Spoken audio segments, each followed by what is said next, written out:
بسم الله الرحمن الرحیم. السلام علیکم ګرانو او عزتمنو کتونکو، د پیغام ټلویزیون د لوري په پروګرام منشیات او د هغه په نقصانات کې سید عبدالحلیم حاضر خدمت یم. په دې هیله باندې چې تاسو به ښه روغ جوړ او خوشاله یاست او خدای نخسته که یو څوک د ژوند په ستونزو کې رالوېدلی راګیر سوی، الله دې د هغه ستونزې ور اوارې کړي. عزتمنو کتونکو، زموږ د پروګرام موضوع دی اسلام او منشیاتو استعمال یا د اسلام احکامات څه دي د منشیاتو د استعمال په بابت. پر دې موضوع باندې د مجلس لپاره موږ خپل سټوډیو ته یو محترم میلمه راغوښتی دی. د ټولو د مخه به د هغه تعارف زه له تاسو سره وکم. زموږ د نن میلمه دی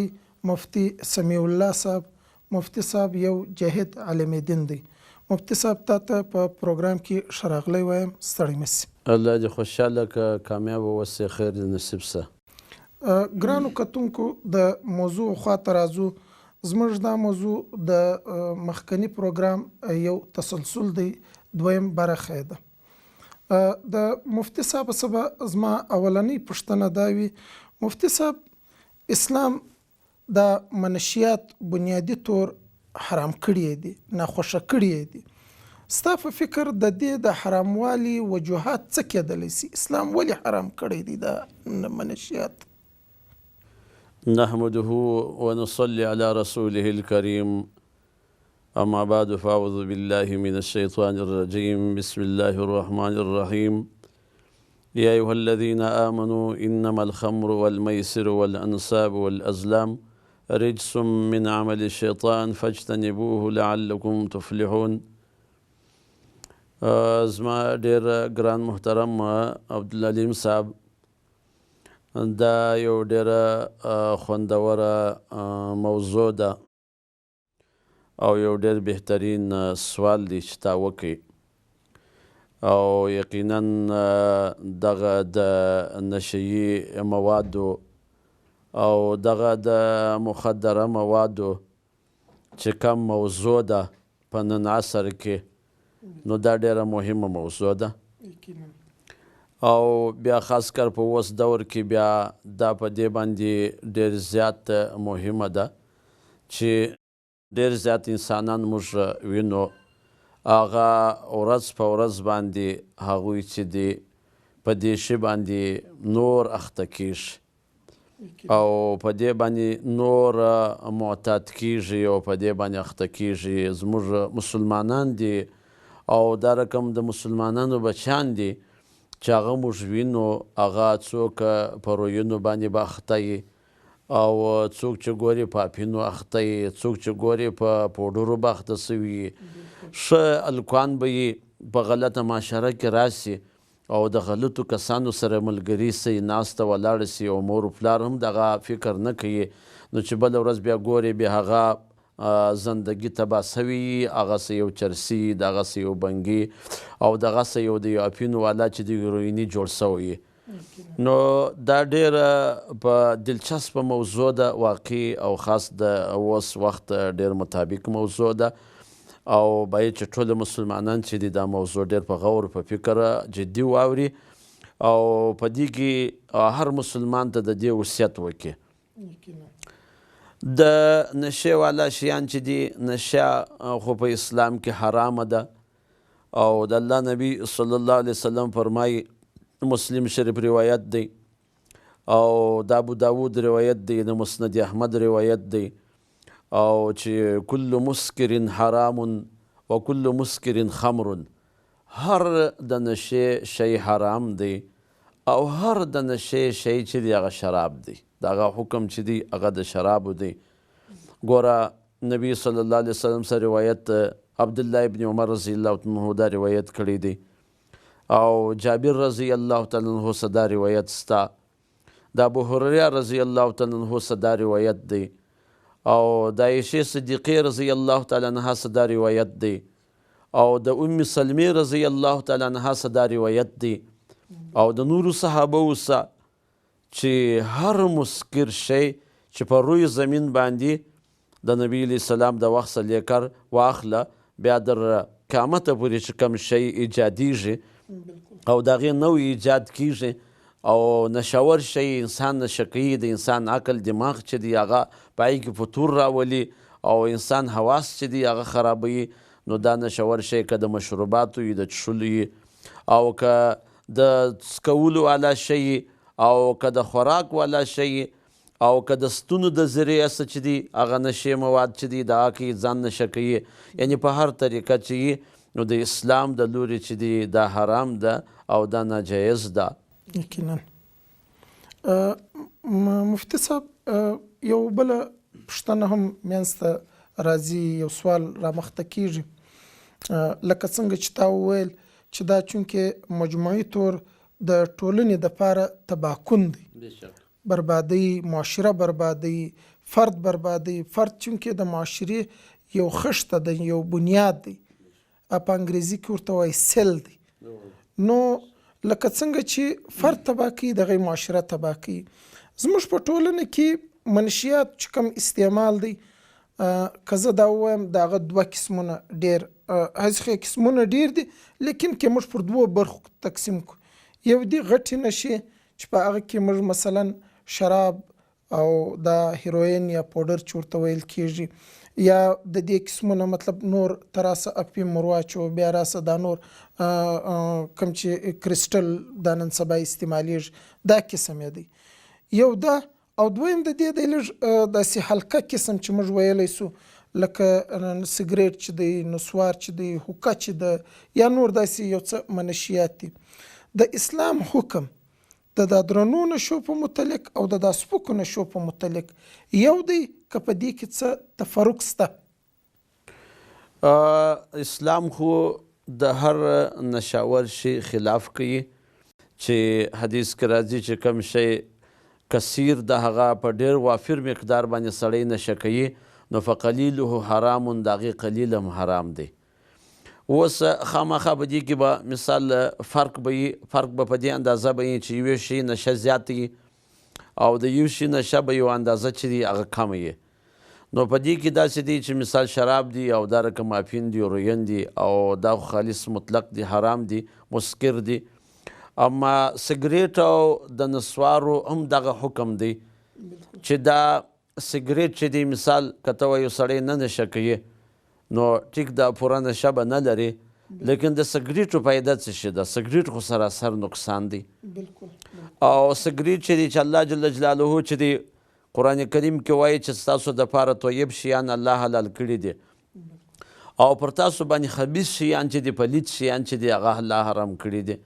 نو ښکاره خبره سګریټ خو طیب شی خو نه دی او دا دی په خبیثاتو کې. او دا رقم نسوار چې دی هغه ضرر رسوي او دا رقم خولې ته او دا رقم بل مسلمان ته ضرر او تکلیف رسوي او معدې ته ضرر او تکلیف رسوي. سګریټ دی د دنیا هم تاوان دی، پیسې دي، خلک پر سګریټو باندې څومره پیسې لګوي، که دا پیسې دی جمع کړي او دا یو مسکین ته ورکړي، دی ته یو مدرسې ته ورکړي او دا یو مسجد باندې ولګوي، نو د دپاره به څومره خیر. او په سګریټو کې څومره تاوان دی چې د هغې څه د کینسر ناجوړي پیدا کېږي، د هغې څه د سینې ناجوړي پیدا کېږي، او په دې سګریټو کې د پیسو تاوان دی، په دې کې د صحت تاوان دی، په دې کې د آخرت تاوان دی. نو چې دا ټول شیان تاوانونه سره راجمع سي نو دا شی حرام ګرځي. بل سګریټ چې دی هغه اسراف دی، اسراف دی، بالکل بې پالتو پیسې ضایع کول دی. او قرآن کریم کې چې الله د اسراف نه منع کړې ده، دا اسراف کوونکي دا د شیطان ورونه دي، څوک چې اسراف کوي. او دا رقم نسوار سو یو سړی استعمالي غاښونه خرابوي او دا رقم د خولې څخه بد بوی راځي. نبی اسلام د دې څخه ډېره منع کړې ده چې داسې شی به سړی نه خوري، د خولې نه بد بوی راځي او بیا د لمانځه لره روان دی او بیا مسجد لره روان دی، حتی چې نبی علیه صلات وسلام به هغه سړی د جنت بقیع و طرف ته ویستی چې یا به پیاز خوړلی یا به وږه خوړلی و. نو سګریټ هم په دغه حکم کې دی، نسوار هم په دغه حکم کې دی، د خولې نه بد بوی راځي. نو دا ټول شیان معنا دا دی چې د نشاور شي څه اسلام هغه منع کوي. دا انسان د انسانیت باسي، د انسانیت د ګوره دین اسلام څونه بهترین شی دی. دین اسلام هم پکې ځي او دا رقم د هغې سره دین اسلام څخه به شریعت او انسانیت د انسان تباه کیږي. انسان چې دی هغه د انسانیت د دغه څه وځي دایرې څه وځي او دی بالکل د حیوانیت د درجې ته چې دی هغه رسوي. بالکل. یعنی که موږ دا وګورو د نشې په استعمال کې یو دوه ډېر ښکاره تاوانونه راځي، یو د صحت تاوان او یو د مال تاوان. د صحت تاوان په دا دی، اوس مفتي صاحب ګوره د سګریټ یو ډوبی راپورته که پر اډوبي باندې خپله دا خبره لیکلې وي پر ډبه باندې چې د دې د استعماله څه د خولې کینسر کېدلی سي او پوټو یې ورسره ورکړی وي، مضر صحت دی. بیا لکه تا چول د خولې څه بدبویي ځي، بیا د نسوارو په استعمال کې تاول لکه څنګه چې تاول غشو ته تاوان کوي، د دین د لحاظه دا تاوان دی چې مسجد ته خلک په تکلیف کېږي، نور ورسره کېږي. نو دا ترنګ اسلام چې دی بنیادي طور اجتماعي دین دی، مشترکه دین دی، ځکه پر دا شیانو باندې زور کوي. دا پوښتنه درڅه کوم مفتي صاحب چې د منشیاتو چې کم خلک استعمالوي یا کم خلک یې خرڅوي په دا ټولنه کې چې نور خلک وسیږي، هغه خلک چې هغه د منشیاتو څخه لرې دي نه استعمالوي، د هغو خلکو د اسلامي تعلیماتو په رڼا کې که ته زموږ په دې پوه کې چې د خلکو څه ذمه داري جوړیږي چې د دا خلکو سره باید څه ترنګ سلوک وکړي، باید څه ترنګ ورته پیښ سي، د کم خلک چې منشیات استعمالوي او یا تجارت کوي. جزاک الله، ډېره بهترینه پوښتنه ده. اوس چې کم خلک د غلط ماحول کې راغلي دي، پساو سوي دي او یا په یو شیطاني جال کې راغلي دي او دا ښکاره خبره ده چې دغه یو سړي زندگی تباه کول او د یو انسان د یو مسلمان زندگی تباه کول او دا رقم دغه آخرت تباه کول، دغه دین تباه کول، دا ګرده د دې نشې وسره دا ټوله دي، د انسان زندگی هم تباه، آخرت هم تباه او دا رقم مال و دولت و هر څه تباه دي. نو په دې کې د شیطان ډېر زیات دخل دی او دا کار کوي شیطان زموږ دشمن دی. الله وایي ان شیطان لکم عدو فاتخذوه عدوا، شیطان ستاسو دشمن دی، تاسو به دشمني ونیسئ، وپېژنئ دا ستاسو دشمن دی. نو دشمن بالا د سړي سره نور څه کوي؟ نو خو چې زندګي ور تباه کړل، کور یې ور خراب کړي، دین یې ور تباه کړي، آخرت یې ور تباه کړي، نور لا په کوي څه؟ نو چې کوم مسلمانان د شیطان په اغوا کې راغلي دي او هغه تباه کړي دي، نو د نورو مسلمانانو دا یو دغه جوړیږي، حق جوړیږي، د هغو ذمه داري جوړیږي چې پر دې خلکو بالکل چې پر دې باندې به کوشش به کوي، محنت به کوي، دعوت به ورته کوي. یعنې د دې سره چې د دې لارې چې دوی د دې نشې د شي سره راګرځي، لویه ذمه داري خو د سرکار جوړیږي، د حکومت لویه ذمه داري جوړیږي چې هغه د دې دپاره باقاعده فنډ مختص کړي او د دې دپاره باقاعده ځایونه جوړ کړي او د دې دپاره هسپتالونه جوړ کړي او د دې دپاره چې څه ترتیب او لارې جوړیږي. یو سړی د نشې شي سره ګرځول، هغه معتاد چې دی هغه د هغې هغه عادت ختمول اول د سرکار ذمه داري ده. او که سرکار نه د هغې نه علاوه نور چې کوم ریلیف ادارې دي یا کوم دغه چې دي شخصي ادارې دي یا دا رقم مسلمانان دي، په مسلمانانو کې مالداره خلک دي، هغه داسې ښایسته ترتیب جوړولی سي چې هغه یو جیل جوړ کړي او دغه خلک ونیسي. لکه دا زموږ د چمن په ښار کې دا یو سلسله یو وخت یو چا شروع کړې وله او جاري کړې وله او ډېر بهترین اثرات یې وو. دا کسان به ورسره وو چې کوم ځای به دغه معتاد خلک ولو او دا رقم مخدره موادو باندې عادي خلک او د نشه والا خلک وو، نو هغې باندې به چاپه ولګوله، اوبه به تل د ځانه سره به بوتله، هلته تالابونه ورته جوړ کړي وو، په اوبو کې به لمبوله، صفایي به یې ورکول، دواوې به یې ورکولې او یو څه وخت تېرېدلو سره به هغه انسان جوړ روغ سو، هغه عادت به یې ختم سو. نو ډېر ښایسته اقدام و. نو دا هر مسلمان باندې یعنې د خپل وس مطابق، اوس مثال به طور باندې زه یم او پر ما باندې دا ذمه داري عاید کېږي چې زه هغوی ته نصیحت وکړم چې وسړیه دا خو دې تباهي ده، ته د تباهي طرف ته څنګه ځې؟ دې کې یوه تباهي نه ده، په دې کې ستا تباهي ده، د بچیانو تباهي دې ده او په دې نشه کوو چې ته دا نشه کوې، په دې کې خو ستا دنیا تباه سو، ستا دین تباه سو، په دې کې خو ستا آخرت تباه سو، دا ته د تباهي څنګه تباهي خواته ځې؟ نو زما خو مثال دا ذمه داري جوړېږي په حیثیت د یو عالم باندې چې زه ورته دا دعوت وکړم، د یو پیسهداره سړي دا حیثیت جوړېږي، دا ذمه داري جوړېږي په حیثیت د یو مالداره چې هغه د دې دپاره یو ځای جوړ کړي، یو ترتیب چې دی هغه جوړ کړي. نو دا خو ډېر لوی اجر دی، لوی ثواب دی. او در دې نه بل د ثواب کار چیرې کیدی سي وروره چې تا د یو مسلمان زندگی بچاو کړه، دین دې بچاو کړي، د ده زندگی دې بچاو کړه، د ده آخرت دې بچاو کړي. نو ته خپله سوچ وکړه د دې نه به عظیم اجر. او قرآن شریف کې چې الله وایي ومن احیاها فکأنما احیا الناس جمیعا، وایي چا چې یو انسان ژوندی کړي ګویا د ټول انسانیت ژوندی کړي. نو دا چې د دې زندگی تا بچاو کړه نو ګویا تا ټول انسانیت چې دی بچاو کړي، نو د دې به څومره اجر وي او د دې به څومره ثواب وي. یقینا مفتی صاحب ستا د دا مجلس خلاصه که موږ هغه یو مشهور حدیث دی د هغه په شکل کې بیان کو، هغه دا دی که چیرې تاسو یو برایي وینئ کوشش وکړئ چې په لاس باندې ممنوع کړئ، منع یې کړئ، ونیسئ. که نه وي په خوله باید ورته ووایاست، او که نه وي کم از کم په زړه کې خو بد جن وساتئ. ګویا د اول حکم علما کرام دا وایي چې دا د حکومت یا د سرکار په دغه کې راځي. دا دوه حکمونه چې دي هغه د رعیت یا د عوام دپاره دی. نو یقینا ډېره صحیح خبره ده، ډېره ښه خبره ده د ټولنې په صفت چې تا وکړه. نو یو بل پوښتنه درڅه کوم مفتي صاحب، هغه دا ده چې بعضې منشیات یا بعضې نشاور شیان چې هغه د اسلام په ابتدا کې یا د ګران نبی صلی الله علیه و آله وسلم چې د نبوت اعلان وکړي په هغه وخت کې هغه موجوده ولې، په هغو کې مشهوره د شرابو څه دی. بعضې داسې نشي دي چې هغه دنیا د ترقۍ سره د وخت د تېرېدو سره رالې، لکه په هغه کې مطلب موږ دا ووایو چې هیروین دی، کرسټل دی، دا شیشه ده، دا ترنګ ډېر قسمونه دي. د اسلام حکم د دې په متعلق څه دی، د دا نوو نشو په متعلق؟ ډېر ښایسته سوال دی، ډېر ښایسته پوښتنه ده. او بعضې خلک داسې وایي چې مثال په طور باندې اوس دا تاریاک دی خلک یې کري او کاروبار یې کوي، وایي یاره تاریاک چې دی دا خو نو په قرآن کې نسته او تاریاک په حدیثو کې نسته، نو دا جایز دی او دا رقم هغې ته چې دی لارې لټوي. نو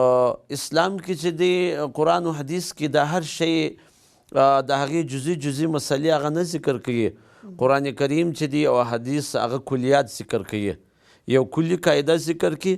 او در هغه قاعده چې دی هغه په سوونو شیان په زرونو شیان در هغه قاعده لاندې وي. مثال په طور باندې اوس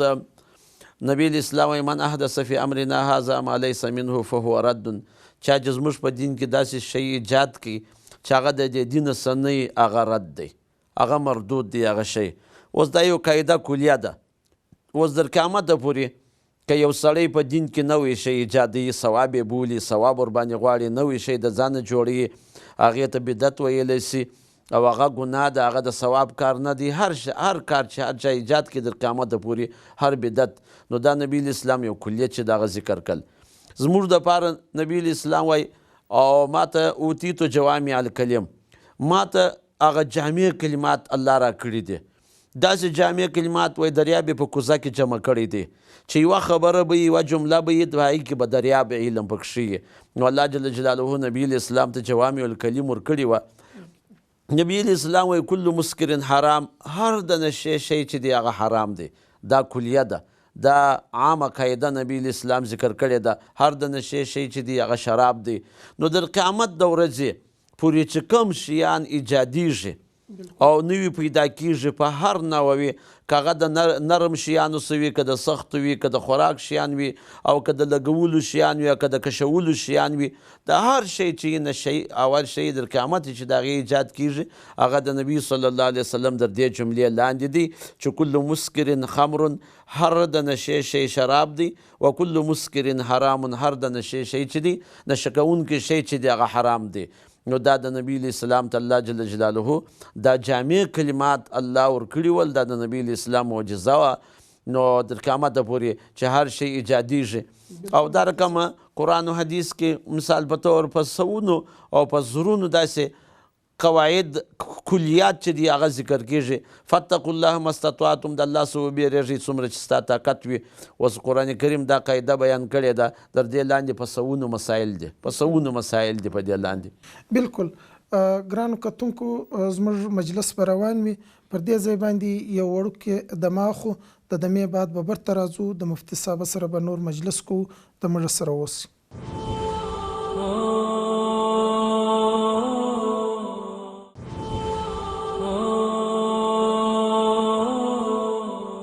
ګرانو کتونکو، د وړوکې دمې بعد یو ځل بیا ستاسو په خدمت کې حاضر یو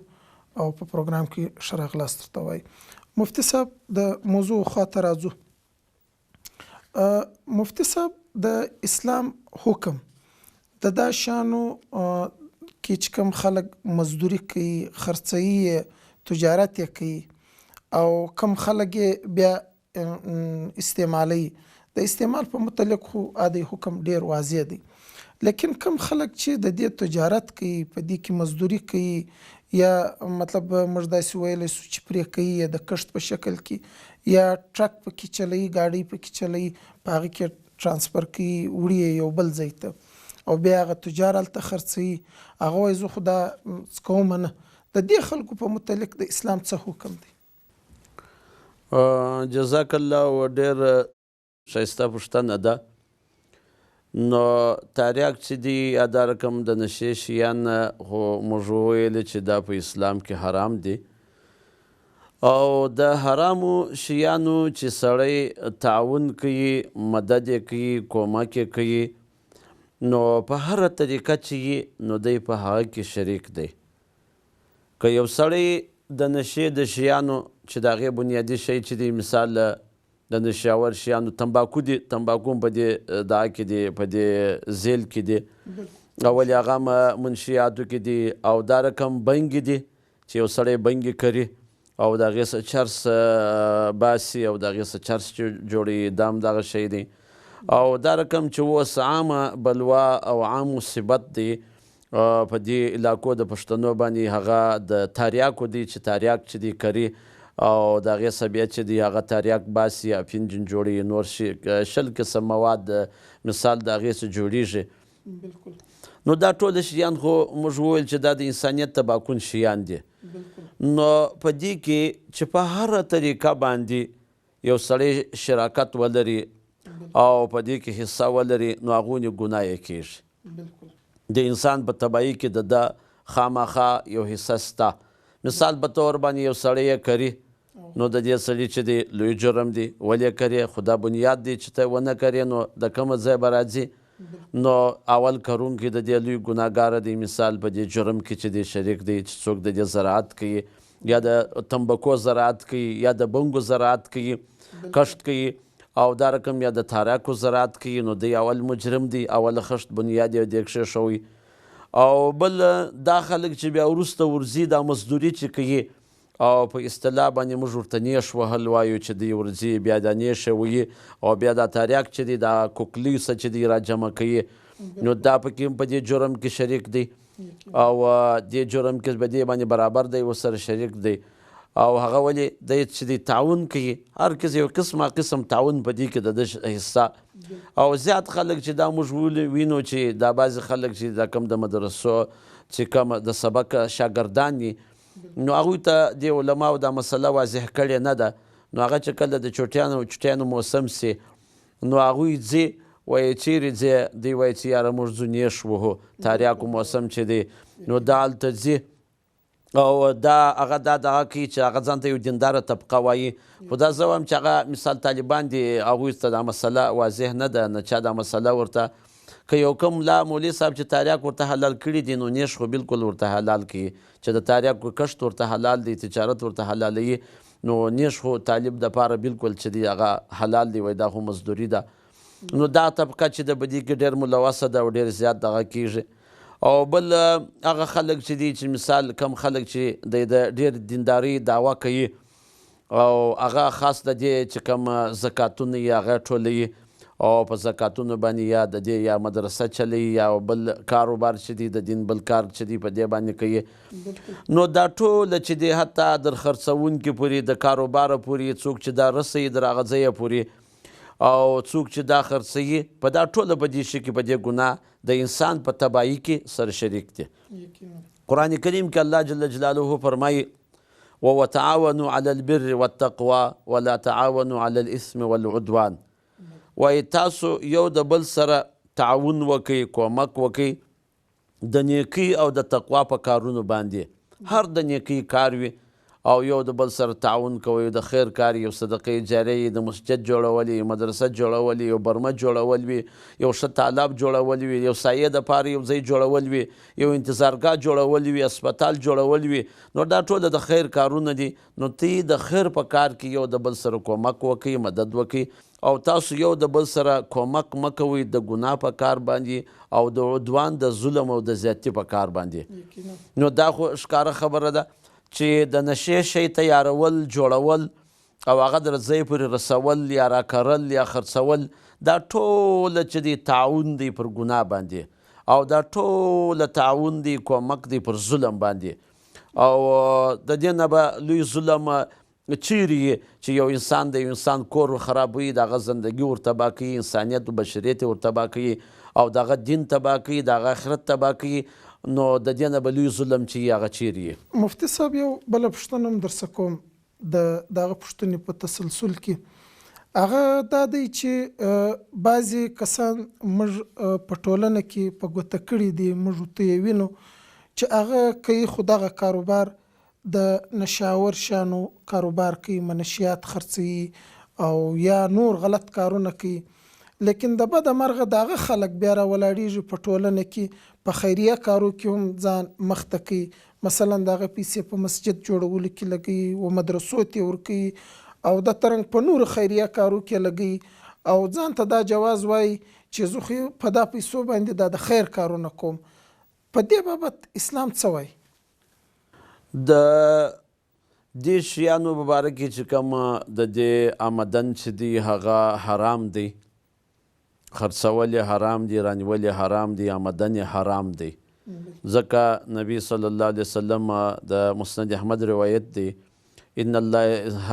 الله اذا حرم شیئا حرم ثمنه، چې کم شی الله جل جلاله حرام کړی دی نو د هغه پیسې هم الله حرام کړي دي. کم شی چې الله حرام کړي نو د هغې پیسې هم الله حرام کړي دي.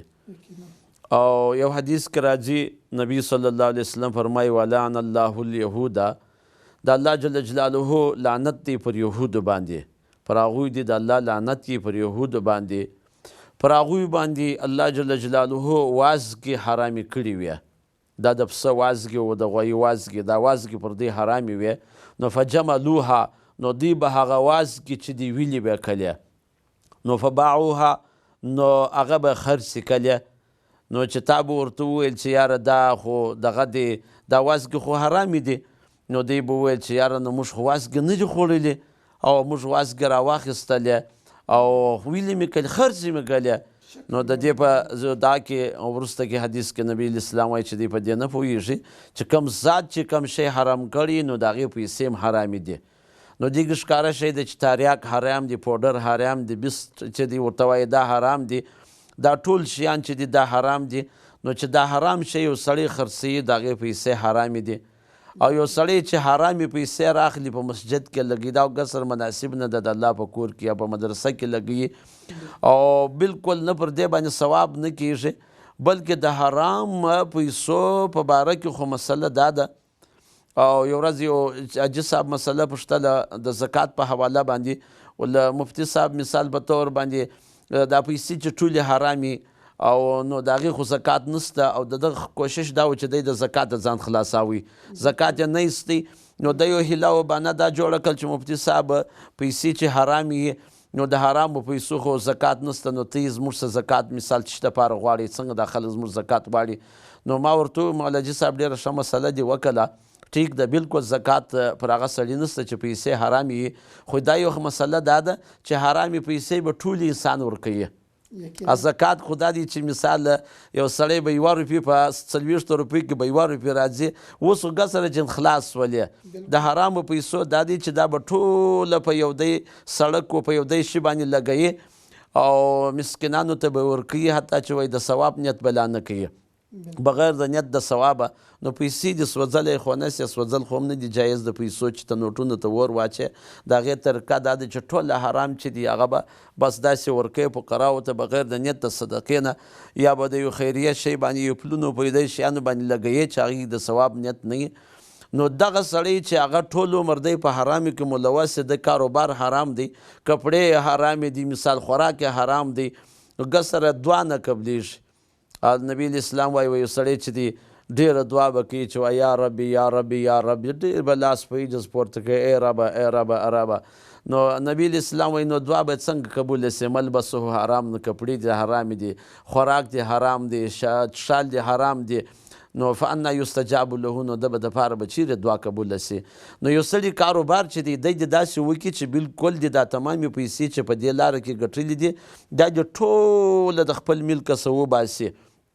او صدقه دي کې بغیر د نیت د ثوابه او اثر نه و دی داسې کار شروع کړي چې هغه جایز کار وي نو بیا په هغه کې که 1 روپۍ دی په مسجد خرڅ کړي هم به ثواب وي په دې کې ثواب چې دی هغه نشته او نه په دې کې زکات شته هغه ټوله حرام دي نو په حرام شي کې زکات شي زکات شي خو هغه د حلال شي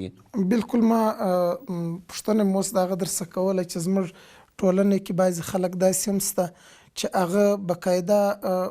د دې شي زکات باسي مطلب لکه څنګه چې تا وویل چې به د دې شي کاروبار کول د سره څه حرام دی د حرام شي زکات نه ورکول کېږي نو مفتي صاحب یو بله پوښتنه که د ستا په د پوښتنې په دغه باندې نو په دې باندې چې یو حدیث کې راځي نبي صلی الله علیه وسلم فرمایي وایي ان الله طیب لا يقبل الا طیبا الله جل جلاله طیب ذات دی الله پاک دی لا يقبل الا طیبا الله جل جلاله نه قبلوي مګر پاک شي نو دا خو د تاریاک دي که د تاریاکو پیسې چې دي دا ټولې خبیث دي پلید دي الله جل جلاله فرمایي وایي رجس من عمل شیطان وایي دا پلید دي دا د شیطان د عمل نه دي فاجتنبوه د دې نه ځان وساتئ لعلکم تفلحون دې دپاره چې کامیابه سئ الله و دې ته ګند ویلی دی او دا خبیث شی دی بیکاره شی دی نو الله جل جلاله چې دی لا یقبل الا طیبا الله نه قبلوي مګر پاک شی د اسلام تعلیمات د منشیاتو د مخ د نیولې دپاره چې د خلکو اصلاح وسي د ټولنې اصلاح وسي مفتي صاحب څه دي څه تعلیمات اسلام بیان کړي دي نو اسلام خو زموږ دپاره دا تعلیمات بیان کړي دي چې د ابتدا څه مثال په طور باندې هر مسلمان د خپل ټولنې او د خپل کورنۍ مسؤل دی ذمه دار دی او یو سړی لږ ذمه داري لري د خپل کور در حده پورې یو سړی د کلي ملک دی هغه د کلي در حده ذمه دار دی یو سړی مثال په طور د تحصیل در حده پورې ذمه دار سی دی یو سړی ډي سي دی د ضلع د حده پورې ذمه دار دی مثال کلکم راعین و کلکم مسؤول عن رعیته هر یو ستاسو نه شپانه دی او د هر یو څه به د هغه د رعیت په حواله باندې الله پوښتنه کوي نو د هغې ښایسته ترتیب خو دا دی چې اول موږ پر خپلو بچیانو باندې محنت وکړو بچیان چې دي موږ د غلطې معاشرې سره وګرځوو او د بچیانو د تربیت دپاره بهترینې ادارې چې زما په فکر باندې اوس دیني مدرسې دي سهار دې وروستی مازدیګره پورې هلته ماښامه پورې ستا بچی خوندي دی په لمانځه باندې په ذکر باندې په تلاوت باندې او دا رقم په سبق ویلو باندې په یو اخلاقي تربیت باندې لګیا دی نو اول به موږ دا کوشش کوو چې موږ دغه انسانان خپل بچیان خپل ورونه خپل قریبان د غلطې معاشرې سره ګرځوو او د غلطو خلکو د ناستې څه به راګرځوو دا طبعي خو د دې څه جوړېږي چې اوس یو چرسي دي 2 چرسیان دي په کلي محله کې تاسو ته معلوم دي په علاقه کې 2 روینیان دي نو چې ګورې پر ځان باندې کوټل جوړه کړي او یو رابوله بل رابوله او هغې ته وایي ته خو مثال په طور باندې خوند وګوره وایي څنګه مزې کوي څنګه مزه ده او دا ترغیب ورکوي هغه یو وخت خوند وګوري بل وخت یې وګوري اخر د هغه سره هغه معتاد سي په هغه باندې ورسره عادت سي نو که موږ یو شی به دا یې چې موږ به خپل بچیان خپل ورونه خپل قریبان عامه مسلمانان چې دي هغه به موږ د دې غلط ماحول سره ګرځوو او د غلطې معاشرې سره به راګرځوو او د خپلو بچیانو دپاره به موږ د دین تعلیم ورکوو د دین تعلیم چې دی هغه ډېر مهم دی یو سړی که د دین تعلیم زده کړي په دین باندې دی پوه سي او دی خپل تباهي وپېژني چې په دې کې زما تباهي ده، په دې کې زما د دین تباهي ده، په دې کې زما د آخرت تباهي ده، نو ممکن ده چې سبا دی شیطان بیا په ده باندې نسي مسلط کېدلی، دی نسي ګمراه کولی او دی نسي بې لارې کولی. نو لوی شی دا دی چې موږ خپل دین ته متوجه سو او خپل بچیان چې د هغه دین ته متوجه کړو چې په دین باندې چې یو سړی پوه سي نو دا ښکاره خبره ده چې هغه بیا نسواره پورې نسوار لا نه کوي چې اوس سړی په صحیح معنا باندې په دین باندې او پوه سي. موږ د زندګي ټوله زندګي چې پر موږ باندې تېر سوې ده در ننه پورې موږ نه سوار نه سګرېټ په زندګي باندې دا نه دي کړي، ولې خو موږ ته دین دا ښوولي دي، اسلام موږ ته ښوولي دي چې دا بې خیره شی دی، دا بې فایدې شی دی، دا د دین هم در تباه کوي، دا د مال هم در تباه کوي او دا د صحت هم در تباه کوي. نو یو سړی چې لږ عقل لري، لږ پوهه لري، لږ سنجیده وي، نو داسې شی خو بالکل انسان نه کوي چې لږ عقل لري چې هغه د انسان تباهي. بالکل مفتي صاحب د اسلام تعلیمات واقعي ډېر واضح دي، ډېر ښکاره دي، په هر عمل دپاره واضح دي، ښکاره دي. یو پوښتنه لا درڅه کوم، هغه دا دی چې د منشیات کم خلک تجارت کوي، کاروبار یې کوي،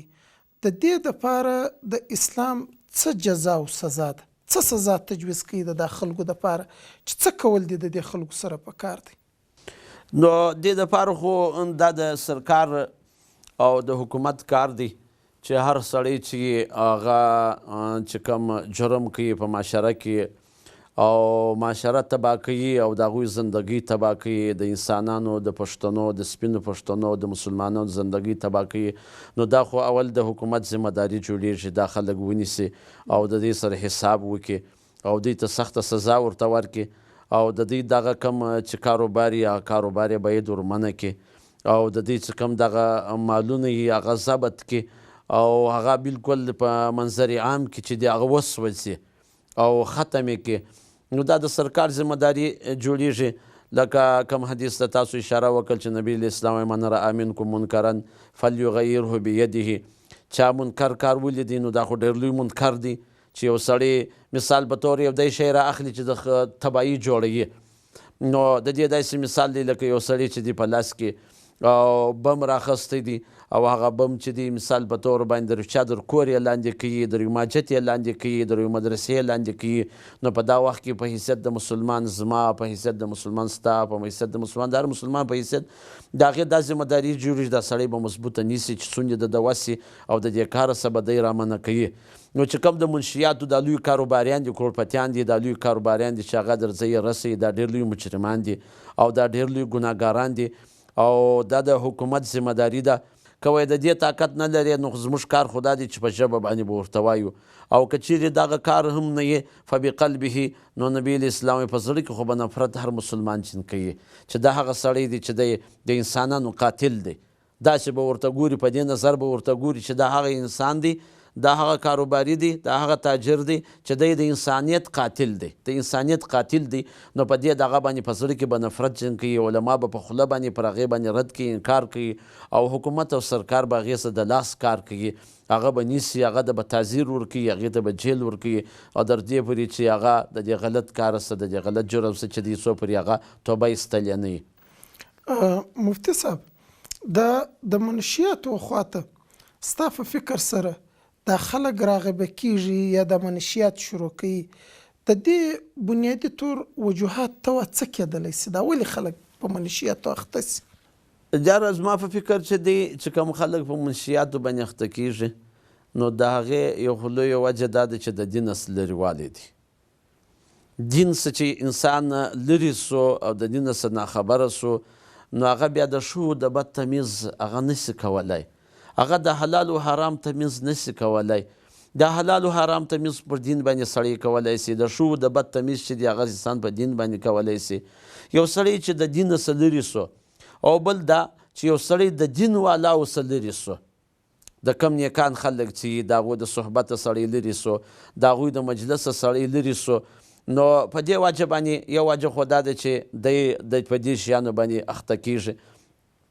بل بیا دا د په دې باندې شیطان محنت دی، د شیطان کوشش دی، شیطان خو د انسان دشمن دی او شیطان د انسان تباهي غواړي، د آخرت تباهي غواړي، د دنیا تباهي غواړي. نو د شیطان دا کوشش دی چې به یې د دې په تبعي پسې دی او د دې نه لویه تبعي چیرې ده چې هغه بالکل د هغه دین هم تباه سي، اسلامي هم تباه سي، مثال صحت هم تباه سي، آخرت هم تباه سي. د شیطان په دې کې ډېر لوی دخل دی.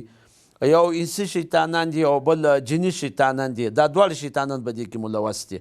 او قرآن شریف چې آخري صورت دی او آخري آیات دی من الجنة والناس چې یا الله موږ وساتې د وسوسو والا څخه چې هغه څوک دي چې د انسان په زړه کې د غلطي وسوسې وراچوي من الجنة یو د پیرانانو نه والناس د انسانانو نه. دا دواړه شیطانان نو دا دواړه شیطانان په انسان پسې او دی دا تباهي طرف ته چې د راکاږي د تباهي طرف ته چې دی هغه را دغه کوي. او بعضې خلک بیا داسې وي چې هغه بیا دا سوچي چې هغه بیا د دې دنیا د ژوند زندګۍ څخه تنګ وي او زړه یې تنګ وي او هغوی دې شي ته توجه دې شي ته ډېر کوي او هغه دا دي چې وایي یاره نشه دې وکړه یو ګړی په ځان باندې ناخبر وي او یو ګړی سکون ورته میلاو سي، غمونه او پریشاني چې دین خو ډوب سي او هغې عالم ته ولاړ سي. نو دا شیان د داسې مثال په طور باندې دا د پاره هم ډېر خلک خو هغه هم حقیقت دا دی چې د زړه د تنګسیا خو دغه علاج نه دی، دا خو د زړه د تباهي نور علاج دغه ده. یو سړی د زړه تنګ دی ټیک د خامخا زړه دی خفه دی تنګ دی د هغې خو علاج دی، د هغې خو طریقه ده، د هغې خو دین دی، ذکر دی، د هغې خو دعا ده، د هغې خو دیني ماحول دی، د هغې علاج خو علم دی، د هغې علاج خو د الله ذکر دی. دا ټولې پریشانۍ ختمیږي، دا د زړه ته خفګان ټوله ختمیږي، لیکن ورټه دی ولاړ شي په نوره تباهي کې ولویږي. بالکل مفتي صاحب ډېره خوندوره خبره دې وکړه لکه څنګه چې تا وویل چې د علم کمي خلک د یو شي په تاوان او په ګټه باندې نه پوهېدل. او زما په خیال مفتي صاحب یو بله وجه به هم دا وي چې د مشرانو بالخصوص د مور او د پلار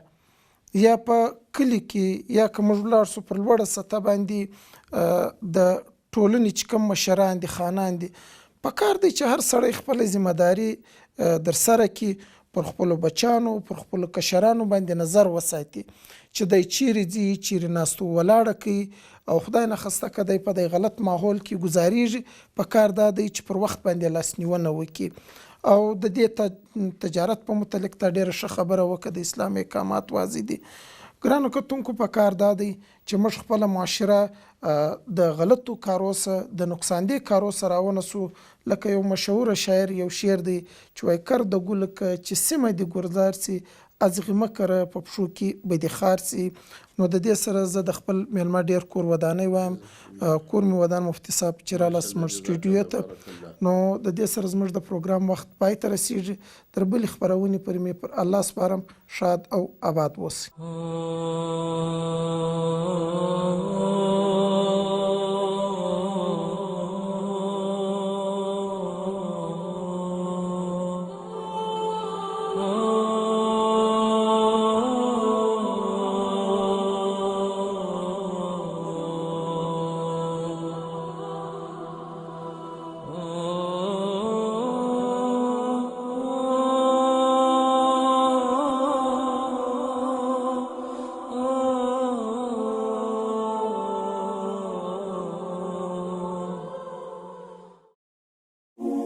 د پیغام پښتو ټي وي ځانګړي او مستند معلوماتو باندې مبني بشمیره تعلیمي او دینی ویډیوز لپاره زموږ پاڼه سبسکرایب کړئ